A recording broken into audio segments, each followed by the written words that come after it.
हाँ, तो हिंदी साहित्य अपन कंटिन्यू पढ़ रहे थे और अपना पद्य भाग के अपन 2 चैप्टर कंप्लीट कर लिए। आज अपन चैप्टर 3 पढ़ेंगे। बस आपको करना कुछ भी नहीं है, बड़े ध्यान से मुझे सुन लेना है, बड़े ध्यान से। बस एक बार सुन भी लोगे तो चैप्टर पूरा कवर हो जाएगा, आपका समझ आ जाएगा। ठीक है, चैप्टर का नाम है सच्चिदानंद हीरानंद वात्स्ययन अगेय। ठीक है, चैप्टर नंबर 3 है और उसकी जो पहली कविता है, हालांकि इसमें 2 कविताएँ हैं।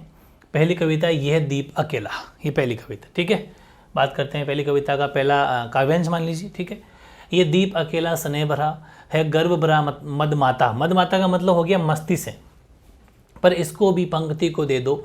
ये जन है गाता गीत जिन्हें फिर और कौन गाएगा। पंडुबा ये मोती सच्चे फिर कौन कृति लाएगा। ये समीधा ऐसी आग हटीला बिरला सुलगाएगा। ये अद्वितीय ये मेरा ये मैं स्वयं विसर्जित। ये दीप अकेला स्नेह भरा है, गर्व भरा मदमाता, पर इसको भी पंक्ति को दे दो। ठीक है, ये शानदार है। कृति मतलब भाग्यवान, कृति का मतलब क्या हो जाएगा, इस कृति का मतलब हो जाएगा भाग्यवान, और मदमाता का मतलब बड़ी मस्ती में। तो आई थिंक सारी बातें, क्योंकि ये ज़्यादा मुश्किल नहीं है, इजीली समझ में आ रहा होगा। बस मेन है संदर्भ कि उपयुक्त काव्यांश हमारी पाठ्य पुस्तक अंतरा भाग 2 से लिया गया है। अंतरा भाग 2 की ये है दीप अकेला, इस कविता से लिया गया। ठीक है, इस कविता के रचयिता कौन है, प्रसिद्ध प्रयोगवादी श्री सच्चिदानंद हीरानंद वात्स्ययन अगेय, ये इसके राइटर हैं, मतलब इसके लेखक है, रचयिता है। ये फिक्स हो जाएगा, आपने सभी प्रसंग में अपन फिक्स कर लेंगे। प्रसंग इन पंक्तियों में कवि ने दीप के माध्यम से व्यक्ति और समाज के संबंधों को व्यंजित किया है। व्यक्ति, अभी बताऊंगा, एक एक लाइन करते बताऊंगा, चिंता मत करो। व्यष्टि जब समष्टि का अंग बनता है तो समाज के लिए कुछ करता है, तभी उसको महत्ता प्राप्त होती है। बिल्कुल सही है कि अगर जरूरतमंद लोगों के अपन कुछ काम करें, हेल्प करें, ठीक है, तभी हम समाज के अंदर उस व्यक्ति का कोई वैल्यू होती है या फिर उसका कोई महत्व है। एक एक लाइन करते बताऊंगा। देखो व्याख्या में कवि कहता है कि दीपकों की पंक्ति से, दीपक जो होते हैं ना दिए, दीपकों की पंक्ति से अलग होकर ये दीप अकेला है। ये स्नेह और गर्व में मदमाता होकर, मतलब मस्त होकर, आप चाहो तो मदमाता लिख दिया, चाहो तो मस्त होकर भी लिख सकते हो, मस्त होकर झूम रहा है। अर्थात समाज से अलग होकर, विलग होकर व्यक्ति अकेला है। देख सकते हो कि ये दीप अकेला स्नेह भरा है, गर्व भरा मदमाता, पर इसको भी पंक्ति दे दो। ठीक है, इसको भी पंक्ति दी। यद्यपि ये स्नेह और गर्व में मदहोश है, मदमाता झूम रहा है, पर उसकी व्यक्तिगत सत्ता का कोई महत्व नहीं है।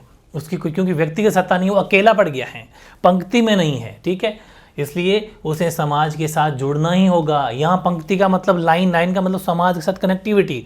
अकेला क्या करेगा, ठीक, इसका मतलब वही है कि या तो लोभी होगा, लालची होगा, किसी का भला नहीं कर रहा होगा, इसलिए वो अकेला है। ठीक है, तभी उसे ताकत मिलेगी। अतः उसे भी समाज में स्थान दो। ये गीत गाता हुआ मनुष्य हैं जो गोताखोर, पंडुबा लिखा ना अपने कि हाँ, ये जन है गाता गीत जिन्हें फिर और कौन गाएगा। पंडुबा ये मोती सच्चे फिर कौन कृति लाएगा। मतलब ये है कि ये गोताखोर की तरह सागर रूपी समाज की गहराइयों में डुबकी लगाकर मोती रूपी भावनाओं को बाहर निकाल कर सबके सामने रख देता है। इसे भी समाज में स्थान दो। इससे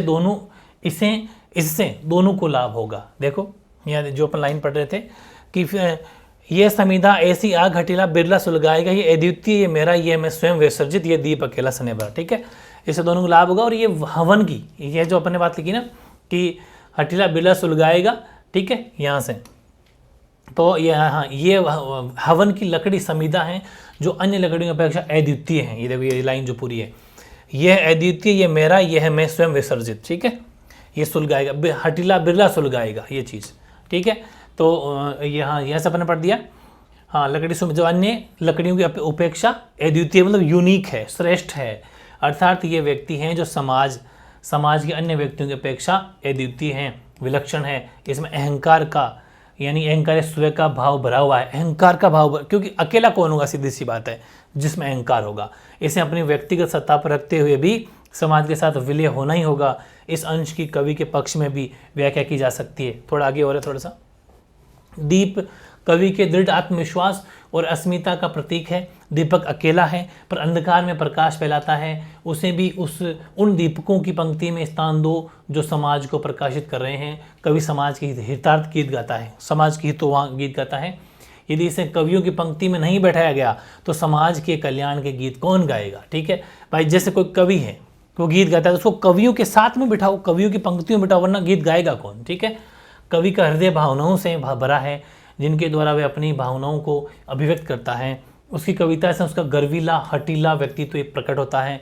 कवि अकेला है, गर्वीला है, अपनी मस्ती में झूमता है, फिर भी उसे कवियों की पंक्ति में स्थान दो। काफ़ी बड़ा चढ़ा के लिखा हुआ है, आराम से आप लिख सकते हो।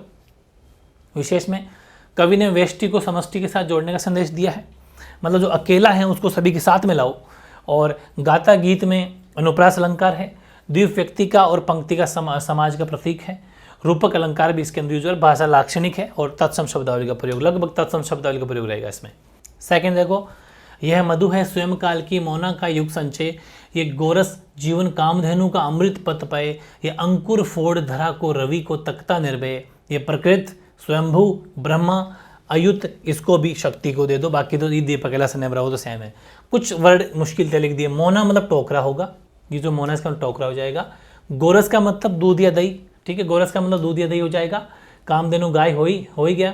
और फिर तो बाकी सब इजी है। एक है पय, पय का मतलब दूध होता है, पय का मतलब भी। स्वयंभू प्रकृत का मतलब भी होता है, प्रकृत मतलब नॉर्मल खुद का स्वाभाविक।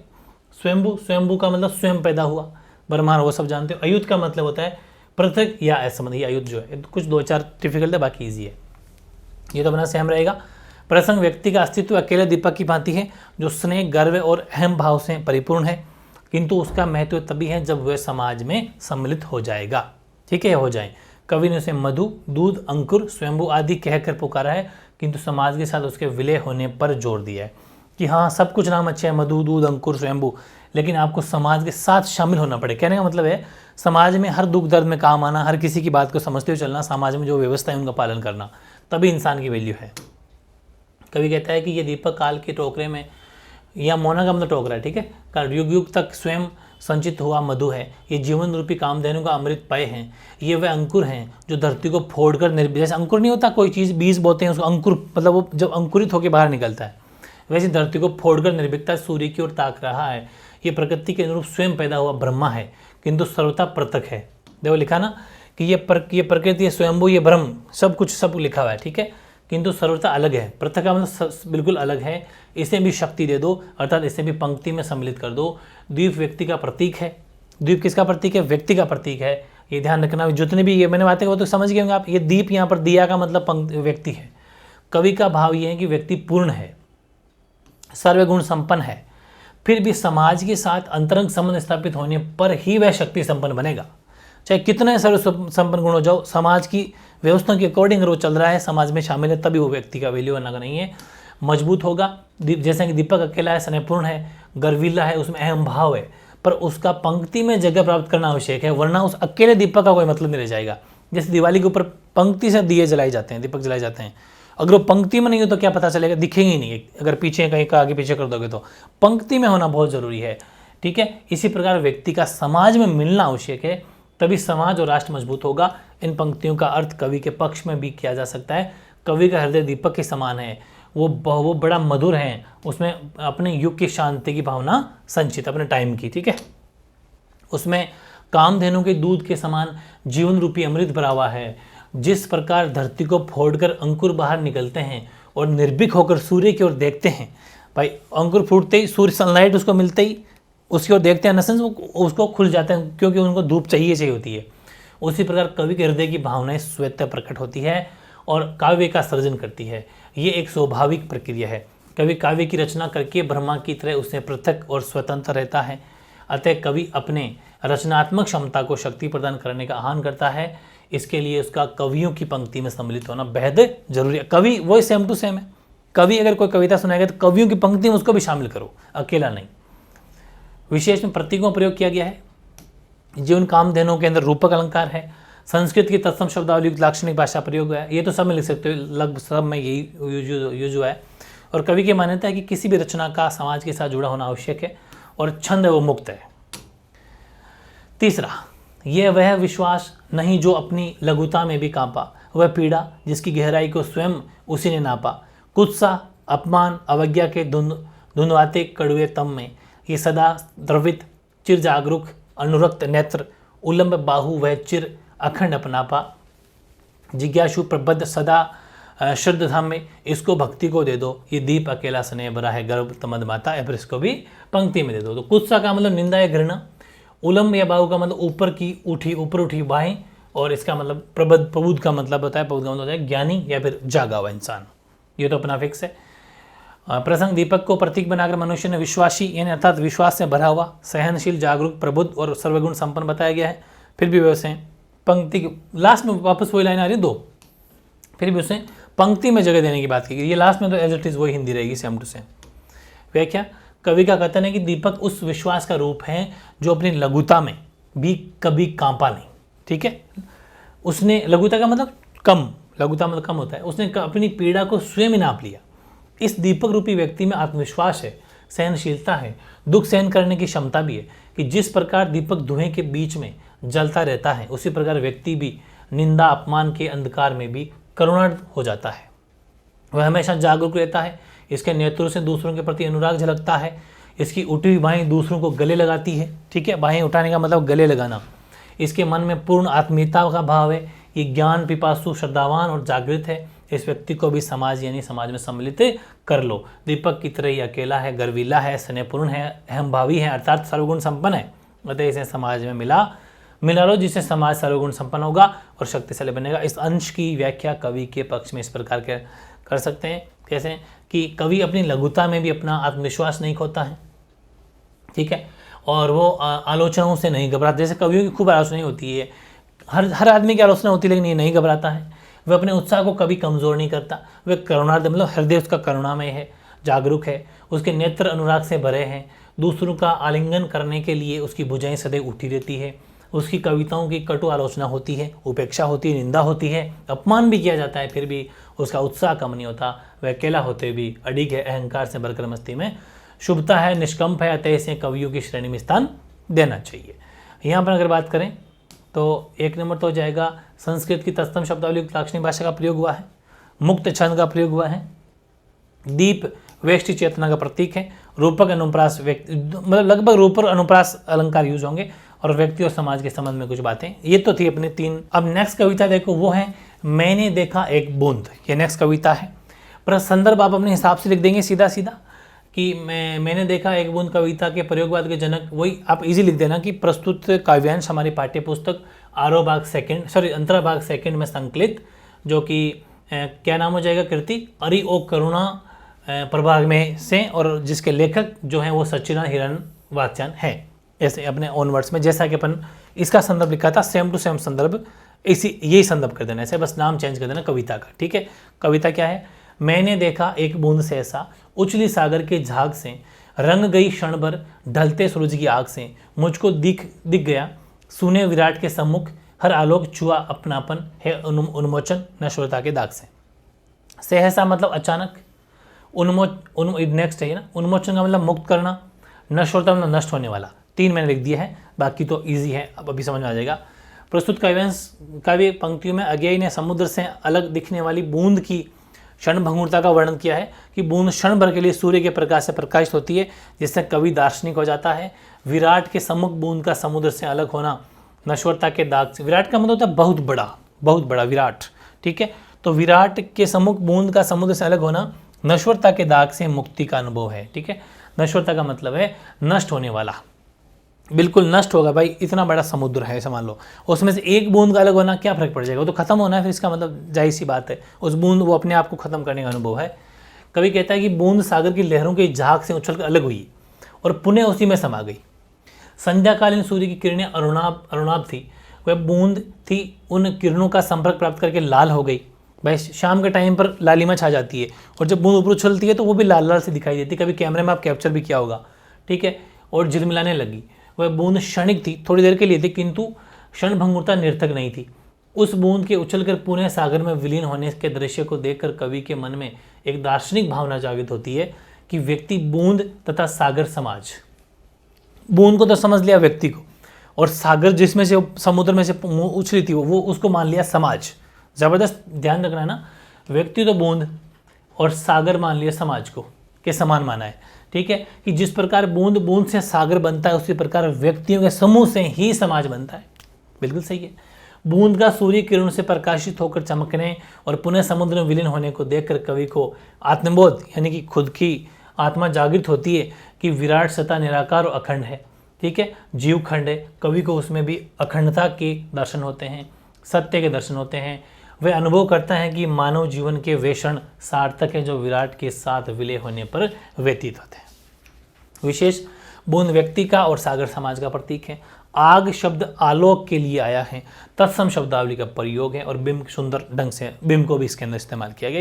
ये था मतलब कुछ अपना कविताओं का पोर्शन। अब इसमें आपको बुक के पीछे जो एनसीईआरटी बुक में क्वेश्चन आंसर दे रखे हैं वो वेरी इंपॉर्टेंट है, क्वेश्चन आंसर आने के चांस है यहाँ से, ठीक है।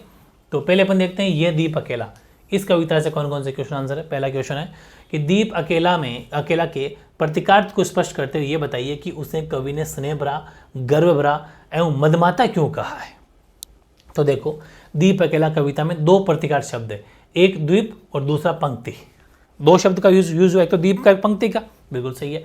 द्वीप व्यक्ति का प्रतीक है और पंक्ति समाज की प्रतीक है। जैसे कि सागर समुद्र यूज हुआ था, तो सागर जो है वो समाज का प्रतीक था, बूंद मनुष्य की प्रतीक थी, व्यक्ति की प्रतीक थी। वैसे ही दीप में तेल भरा होता है, जो कि तेल का मतलब स्नेह, तभी वह प्रकाश देता है, सीधी सी बात है। उसकी लो ऊपर को उठती है और ये मानो उसका गर्विलापन है, ठीक है, चमकना है, एक तरीके से दिल है उसका, वो अपने आप को जैसे कहते हैं ना कि अपनी मतलब मेहनत चारों ओर फैला रहा है, प्रकाश फैला रहा है, ऐसा मान लीजिए, वो गर्विलापन है।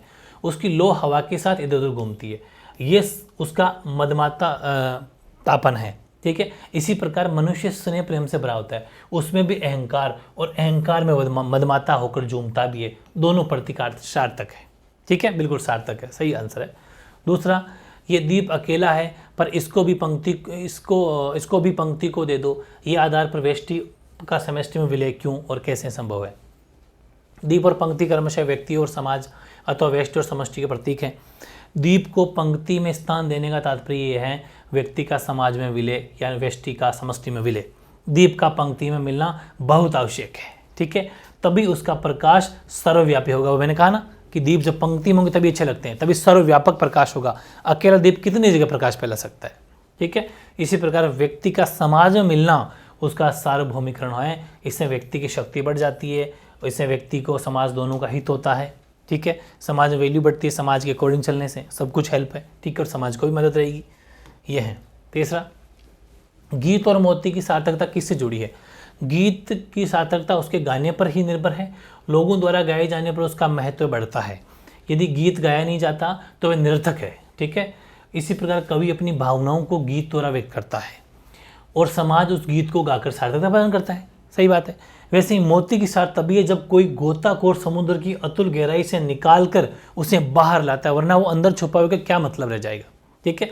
समुद्र की गहराई में पड़े हुए मोतियों का कोई महत्व नहीं होता, मोती को परखने वाले व्यक्ति ही उसके मूल्य व उपयोगिता को बता सकते हैं। फोर्थ, ये अद्वितीय, ये मेरा, ये मैं स्वयं विसर्जित पंक्ति के आधार पर वेष्टि के समष्टि विसर्जन की उपयोगिता बताइए। तो व्यक्ति सर्वगुण संपन्न होते हुए भी अकेला है, उसकी सार्थकता तभी है जब वह समाज के साथ मिल जाए। समाज का भला भी तभी है जब वह व्यक्ति को अपने साथ मिला ले। इस प्रकार वेष्टि और समष्टि, यानी कि ऐसा मान लीजिए कि समाज और व्यक्ति, वेष्टि और समष्टि दोनों का हित होता है। सामाजिक सत्ता बढ़ती है, व्यक्ति के गुणों का लाभ और समाज को भी लाभ मिलता है। भाई किसी व्यक्ति जिसमें गुण हो, पैसे वाला हो, तो समाज का भी हेल्प होगी, अगर समाज के साथ जुड़ा रहेगा तो राष्ट्र भी मजबूत होता है। द्वीप और व्यक्ति का पंक्ति और समाज में विलय ही दोनों का सार्वभौमिकरण है। व्यक्ति सामाजिक प्राणी है, अतः अपनी विशेषताएं रखते हुए उसका समाज में विलय होना अति आवश्यक है। बेहद आसान है, इजीली समझ में आ रहा है, इसीलिए कहा जाता है ये अद्वितीय, ये मेरा, ये मैं स्वयं विसर्जित, ठीक है ना। इसलिए मतलब ये यूनिक है और समाज में इसको मिलाना बहुत ज़रूरी है।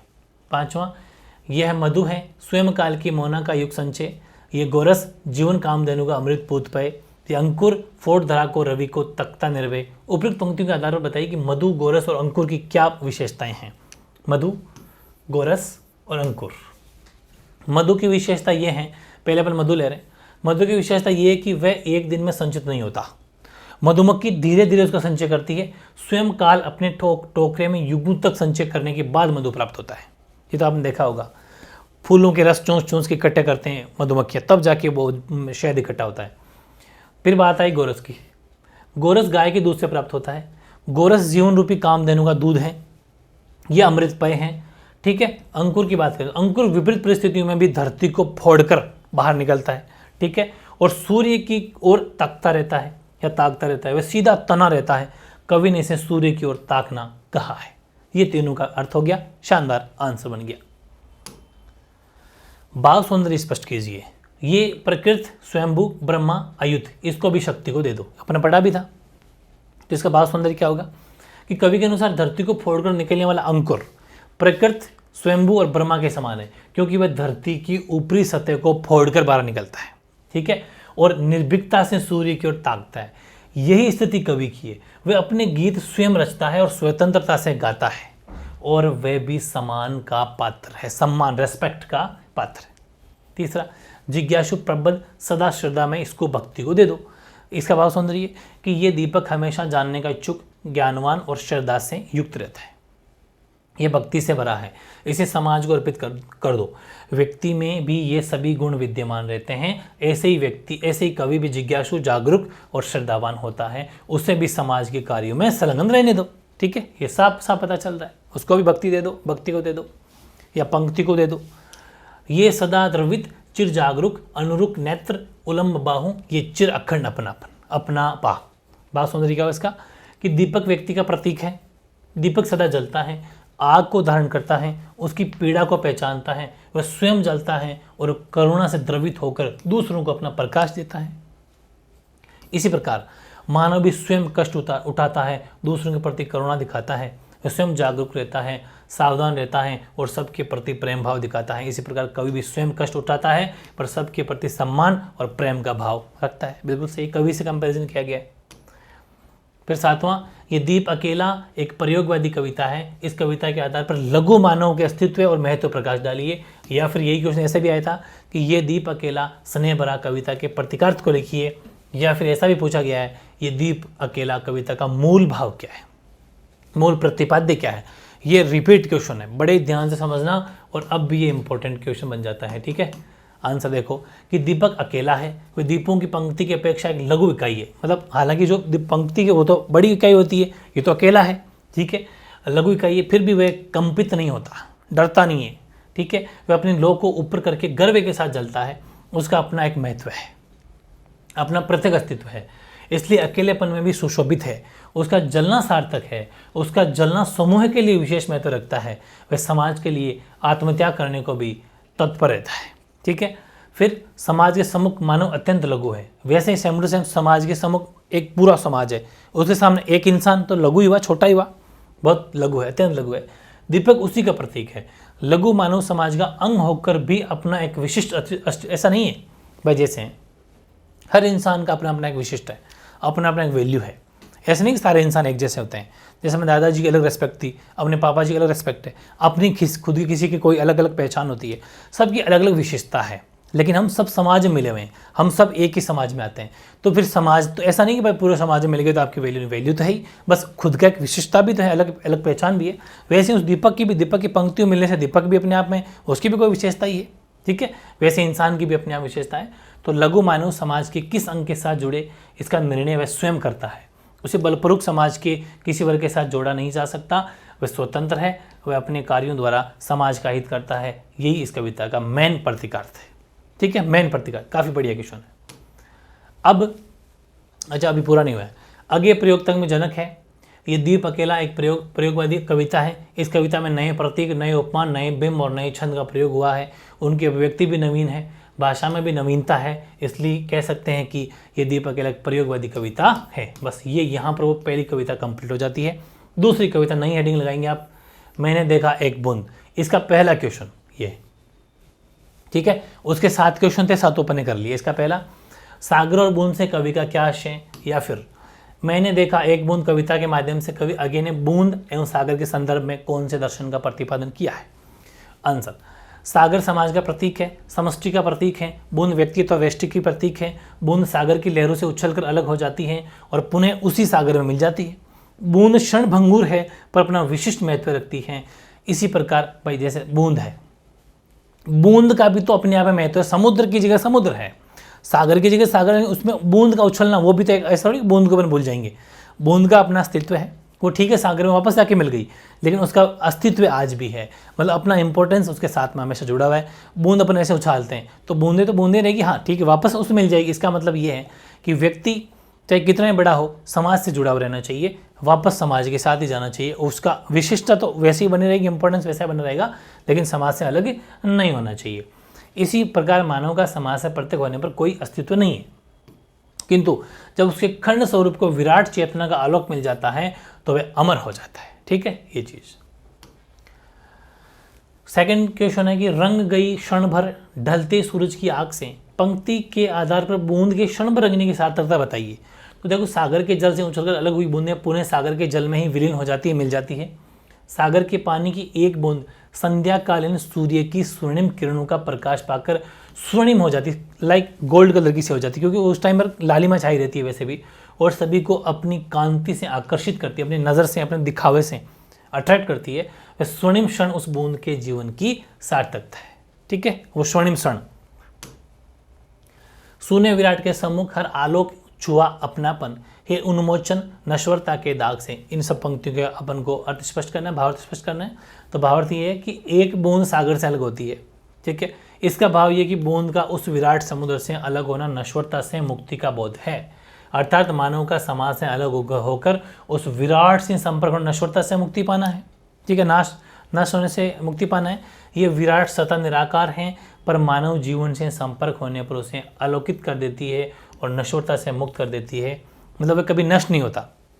सपोज अगर समुद्र में बूंद जाके वापस मिल गई तो बूंद की बूंद वैसी की वैसी रह जाएगी, वापस बूंद बन जाएगी, कभी जरूरत पड़ेगी तो। एक एग्जांपल दे रहा हूँ, अगर उसको अकेली कहीं आप ऐसे वहाँ से उठा के ऐसे बाहर पानी को गिरा दो जहाँ पर नीचे ज़मीन हो, वो बूंद खत्म, बूंद का कोई अस्तित्व नहीं रह जाएगा। लेकिन बूंद को उछालने पर वापस वो बूंद उसी समुद्र में चली गई तो वो बूंद वापस बूंद बन जाएगी, कभी उछालने वापस बूंदें मिल जाएगी। लेकिन वही अगर आप वहाँ से निकाल के और पटक दोगे तो वो बूंदें क्षण भर के लिए रहेगी, लेकिन उसके बाद में खत्म हो जाएगी। ठीक है, तो वे आलोक में क्षण उसकी सार्थकता है। कवि खंड जीवन में उस अखंड सत्ता के दर्शन करता है, उसे विश्वास हो जाता है कि मेरा नाशवान जीवन भी उस विराट के साथ मिलकर शाश्वत हो सकता है, अथवा हो जाता है, वह भी साधक की भांति पाप से मुक्त हो जाता है। और लास्ट क्वेश्चन अपने इस चैप्टर का, कि क्षण के महत्व को उजागर करते हुए कविता का मूल भाव बताइए। ठीक है, क्षण के महत्व को और इस कविता का मूल भाव बताना है कि कवि ने अपने काव्य में क्षण को महत्व दिया है। क्षण मतलब समय, टाइम। ठीक है, जीवन में एक क्षण का बड़ा महत्व है। संध्या काल में सागर की एक बूंद सागर के पानी से अलग होती है, किंतु क्षण भर में ही वह सागर में वापस मिल जाती है, विलीन हो जाती है। उस एक क्षण की पृथकता का बड़ा महत्व है। वह स्वर्णिम किरणों से प्रकाशित होकर स्वर्णिम दिखने लगती है। इससे वे आत्मबोध होता है कि विराट सत्ता निराकार है, किंतु क्षण भर के लिए उसके जीवन में आकर अपने मधुर मिलने से उसका जीवन को प्रदीप्त कर देती है, उसे नश्वरता के कलंक से मुक्ति प्रदान कर देती है। छोटी सी कविता में एक क्षण का महत्व बताया है। यदि मनुष्य व्यक्तिगत स्वार्थों को भूलकर समाज का ध्यान रखें तो इससे उसका और समाज दोनों का भला हो सकता है, व्यक्ति का जीवन भी सार्थक हो सकता है। तो बहुत ईजी सी कविताएं हैं, थोड़ी बहुत लैंग्वेज कॉम्प्लिकेटेड हो सकती है, लेकिन एक बार अगर पढ़ोगे ना और थोड़ी बहुत पढ़ी हुई है तो बहुत ईजी आपको हो जाएगी। अगर नहीं पढ़ी हुई तो कम से कम 2 बार इस क्लास को और ले लेना तो आपके डन हो जाएगा। बस लिखने की ज़रूरत नहीं है, बड़ा ईजी सा चैप्टर था। अपने काव्यखंड का चैप्टर नंबर 3 भी आज कंप्लीट। ठीक है, ओके।